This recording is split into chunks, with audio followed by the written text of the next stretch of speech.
श्रीगुरुभ्यो नमः। हरिः ओम्। सदाशिवसमारम्भां शङ्कराचार्यमध्यमाम् अस्मदाचार्यपर्यन्तां वन्दे गुरुपरम्परां। श्रुतिस्मृतिपुराणानामालयं करुणालयं नमामि भगवत्पादं शङ्करं लोकशङ्करं। सदात्मध्याननिरतं विषयेभ्यः पराङ्मुखं नौमि शास्त्रेषु निष्णातं चन्द्रशेखरभारतीम्। ॐ Verse 10, page 9, in the middle. न कर्मणा न प्रजया धनेन त्यागेनैके अमृतत्वमानशुः संन्यासयोगात् यतयः शुद्धसत्त्वाः. So, in this verse, Adi Shankara Bhagavad-pada had said that the Pandita, the Dhira, the one who is constantly engaged in Atma Abhyasa, by Pandita he meant the one who has the indirect knowledge of the self gained through the Shastra, but not the direct knowledge yet. And the Dhira, the individual who has control over his mind and senses and the intellect, and therefore is able to direct the mind towards self-inquiry along the lines of what he has learnt in the Shastra. And the nature of the self-inquiry was also described along the lines of the Panchadashi. Tat chintanam, tat kathanam, anyonyam tat prabodhanam, etadeka paratvancha brahmabhyasam vidarbhudaha. And an individual who performs a self-inquiry along these lines, he is able to escape from the bondage of samsara.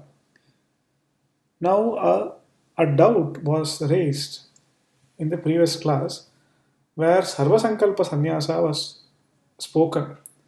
Now, in this verse, Adi Shankara Bhagavad-pada has said that Sarvakarma Sannyasena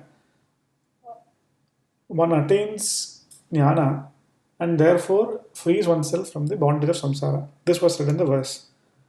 Now, the opponent is asking if one needs to give up all karma in order to gain jnana, and jnana is the means to moksha, then giving up of karma directly contradicts the Shruti injunctions, the commandments given in the Karma Kanda, wherein one is enjoined to perform Nitya Karma all through their life. So, if one has to renounce karma, necessarily one will be going against those commandments, and therefore one would be in violation of Shruti. That was the objection or doubt that was raised against such a verse. To which Jagadguru Srimad Chandrasekhara Bharati Mahaswamigal has said, no. Those commandments have been directed towards those who don't qualify for jnana. It is only directed towards those of an impure mind, he had said. So, he had said, Tasam Shrutinam Ashuddha Chitta Vishayatvat. It is meant for karmis, those whose Varnashrama Dharma was to perform karma. It was not meant for those whose Varnashrama Dharma was Jnana Vairagya Sadhanam, Jnana Margam. Those people who are in the Jnana Margam do not need, in fact, should not perform the karmas. There should be Sarvakarma Sannyasam. And we had added a few riders to that, where we had looked at different kinds of candidates.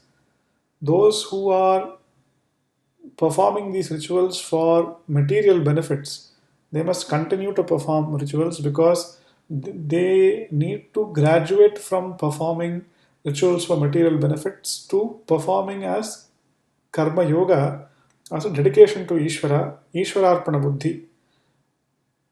And only those people who have done karma yoga will then qualify for jnana.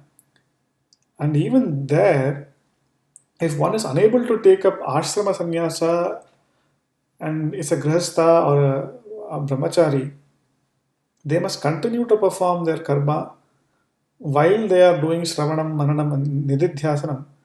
But as they are performing the karma, they should develop an attitude that this is not karma but karma bhasa, or merely an external appearance of performance of karma. There must be inner renunciation of both kartrutvam or doership and bhoktrutvam or the nature of experiencing the results of the karma. So both kartrutvam and bhoktrutvam must be renounced internally. So even though externally one is performing the varnashrama karmas, internally one has renounced them. The only category of people who are eligible for renouncing karmas externally also are those ashrama sannyasis, those who have taken up external renunciation also. And therefore, those external sannyasis, that is, not only are they internal sannyasis, they are also external sannyasis. They have formally taken up sannyasa. That's what the intended meaning here is. Those individuals need not perform karma, for they have the Shruti sanction for that. And then he had also quoted an Ishavasya mantra, wherein the individual who considers himself to be a human being, only that person has to perform karma, the Shruti had said. So, this much we saw in the last session. Now, Acharya is quoting the Mahanarayana Upanishad, na karmana na prajaya dhanena tyagena amritatvamanashuhu. And then Sannyasa Yoga Yataya Shuddha Sattvaha. This also occurs in the Kaivalya Upanishad.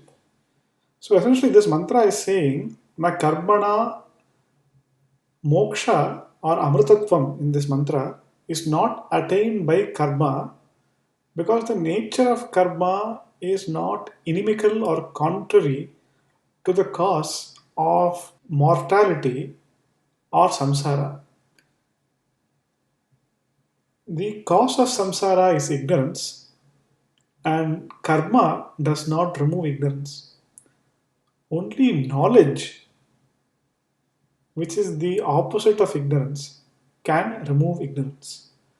Just like to remove darkness, we do not do any karma, rather, we simply bring a lamp, and the light of the lamp removes the darkness. Therefore, just like the removal of the darkness is possible by the light from the lamp, the removal of ignorance is possible only because of the knowledge, because it is knowledge that is opposite in nature to ignorance. Therefore, karma will not remove ignorance. That's what this mantra says. Na karmana, na prajaga. It is not also removed by progeny. Your children will not remove ignorance also. They will not confer immortality to you. Anadhanena, not even wealth. Wealth also will not remove ignorance.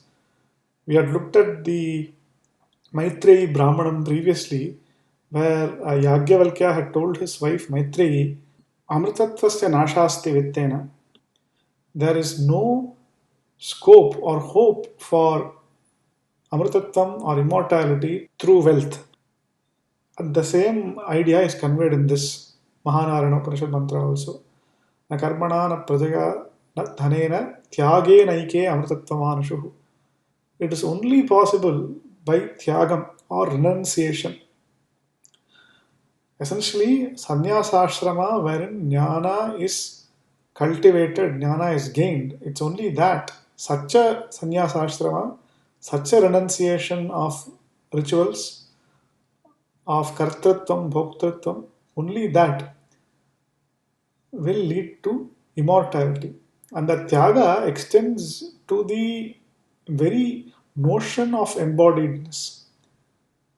Sharira Abhimana Tyaga is also included there. The next quote is the next mantra in the Mahanarayana Upanishad and the Kaivalya Upanishad. He is quoting only a portion, Sannyasa Yoga Yataya Shuddha Sattvaha.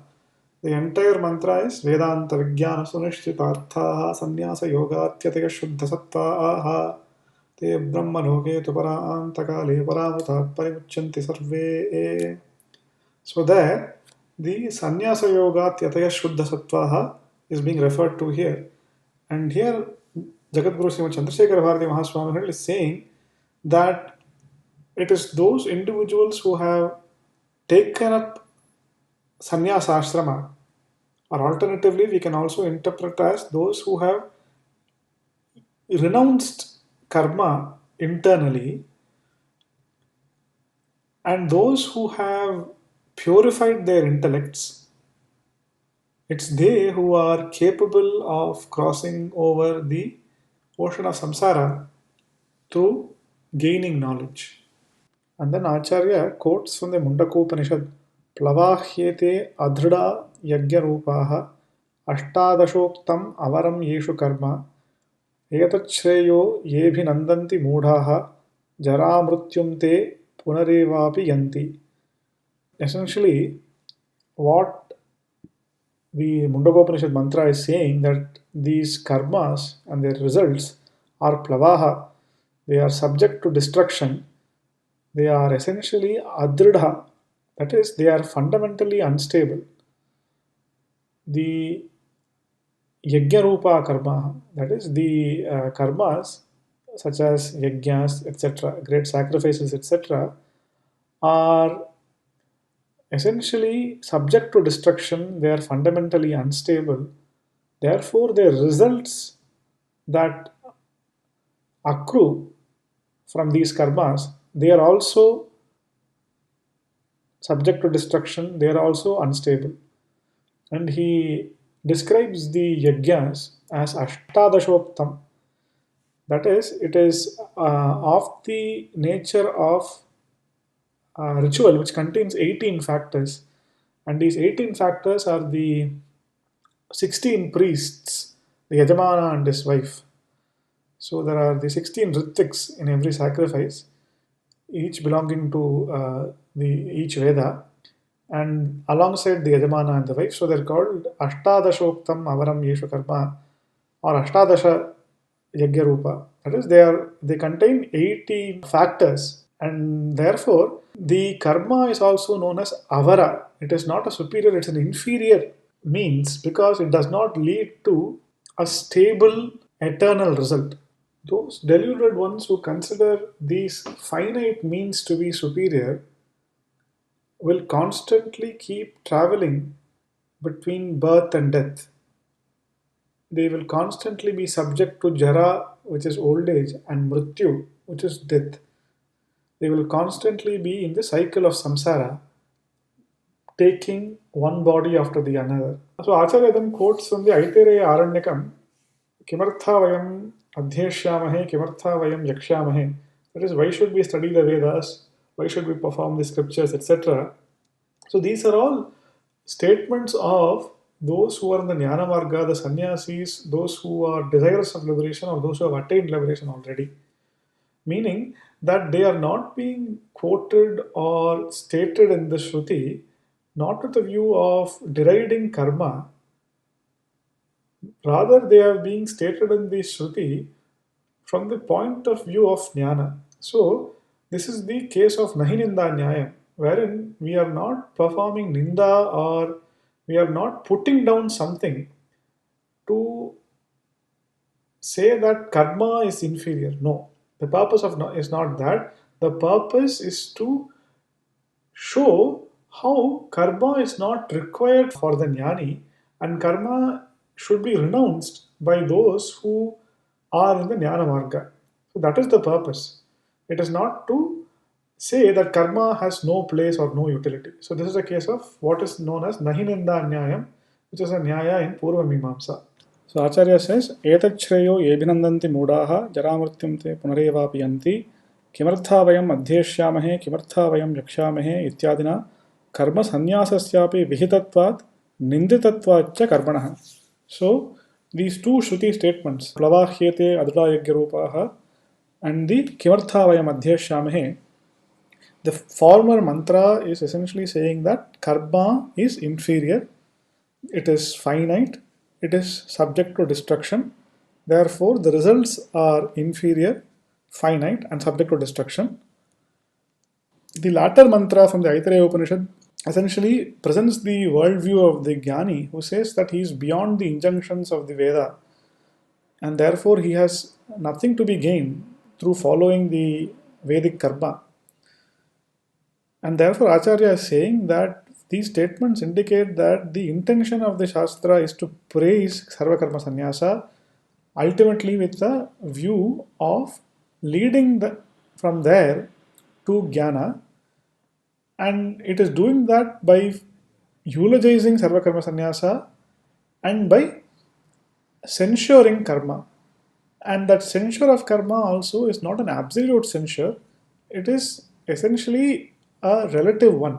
And it is an application of Nahininda. The intent is not to degrade karma, the intent is to praise Sarvakarma Sannyasa. तमेतं वेदानुवचनेन ब्राह्मणा विविदशन्ति यज्ञेन दानेन तपसा अनाशकेन योगिनः कर्म कुर्वन्ति सङ्गं त्यक्त्वात्मशुद्धये इत्यादि श्रुतिस्मृत्यर्थपर्यालोचनया विविदिषासाधनत्वं चित्तशुद्धिद्वारा तेषाम् अवसीयते न तु सार्वधिकत्वम्. So Acharya is quoting from the Shariraka Brahmanam of the Brihadaranyaka Upanishad. Tametam Vedanu Vachanena Brahmana Vividishanti Yagyena Danena Tapasa Anashakena. Essentially, this mantra is saying that those seekers of Brahman seek to know it. Vividishanti means Veditum Ichha. They wish to know Brahman. They cultivate that desire to know Brahman through various karmas, such as Vedanuvachanam or the study of each person's swashakha, one's own recension of the Veda, through yajna or shrauta karma, dana or charity, etc., tapasa by meditations, various upasanas, various austerities, anashakena by cultivating vairagyam. That is, one enjoys sense objects but does so in a dispassionate way. One is not bound by them. Thus, this mantra is saying that the purpose of Vedanuvachanam or Yagyam, Dhanam or Tapas or the dispassionate enjoyment of sense objects, Anashakam, all of that, the scope of their operation is until it leads to Vividisha or the desire to know Brahman. And after that, one has to perform Jnana Sadhana, which does not involve karma. And the same thing is also said in the Smritis. In the Bhagavad Gita, for example, where Bhagavan Sri Krishna says, Yoginah karma kurvanti sangam tyaktva atma shuddhaye. Therefore, the yogis perform actions. The karma yogis perform actions, renouncing all attachment to the results of the actions for the purpose of atma shuddhi or the purification of the mind. And so Acharya says, Ityadi Shruti Smriti Artha Paryalochanaya Vividisha Sadhanatvam Chitta Shuddhi Dwara Tesham Avasiyate Natu Sarvadikatvam. That is, by the analysis of these Shruti and Smriti statements, it follows that the purpose of karma is as a sadhana for Vividisha, Vividisha Sadhanatvam. That is a means to develop the desire for Brahman, to develop Mumukshutvam.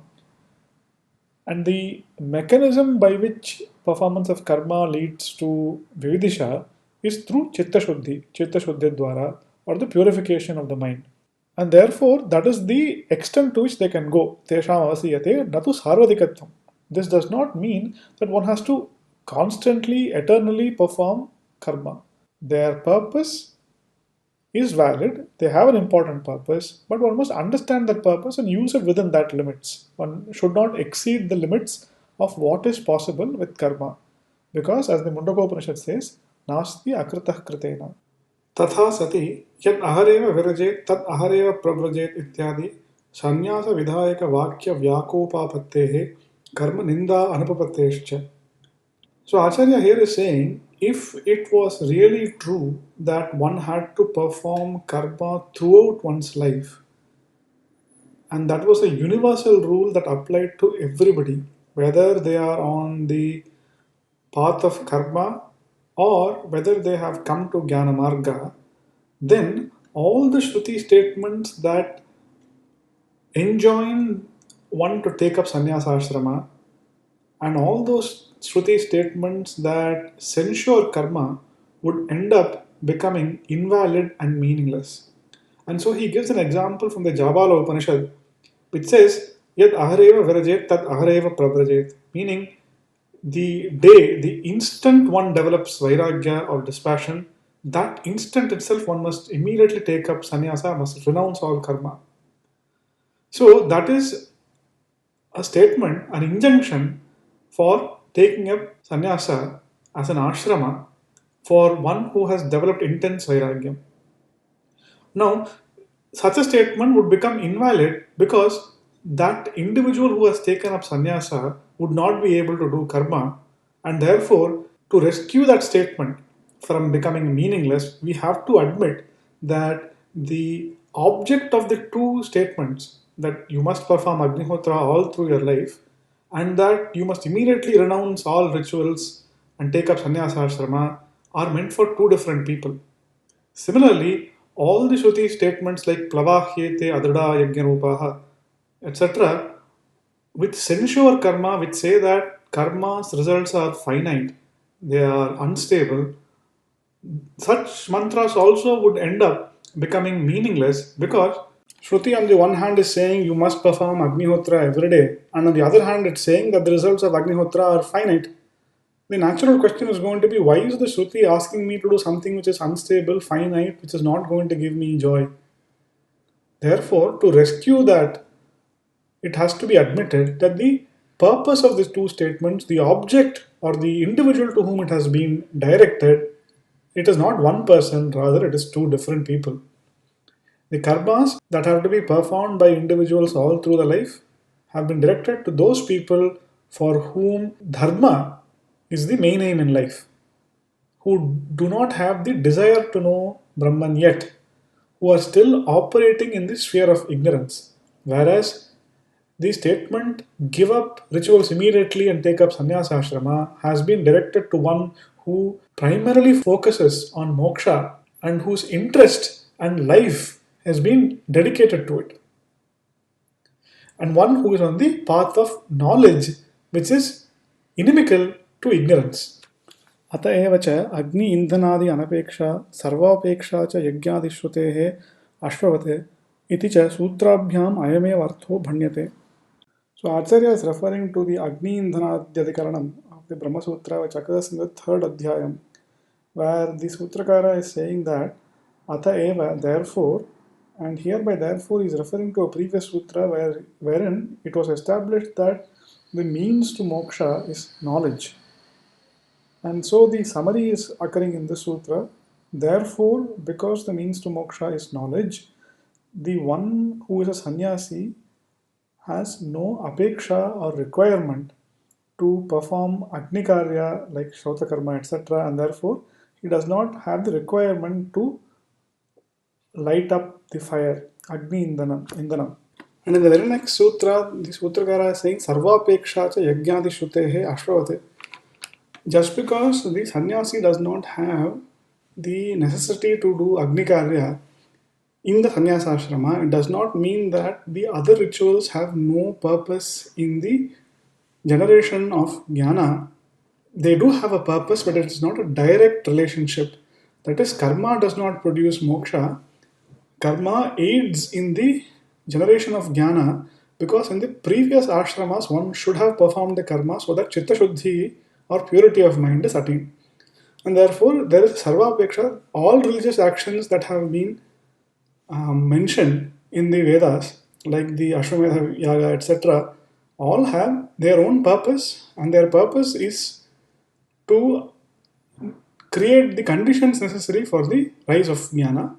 However, there is no requirement that karma and jnana should coexist, or that karma produces jnana directly. It is only jnana and jnana alone, in the absence of karma, that is necessary and sufficient for moksha. With that, the commentary to the 10th verse has ended. The last line of the commentary is actually the Sangati for the next verse. So, therefore, we will take that in the next session. This session we will stop now. Purnamadav Purnamidam Purnat Purnamudachyate Purnasya Purnamadaya Purnameva Vashishyate. Om Shanti Shanti Shanti.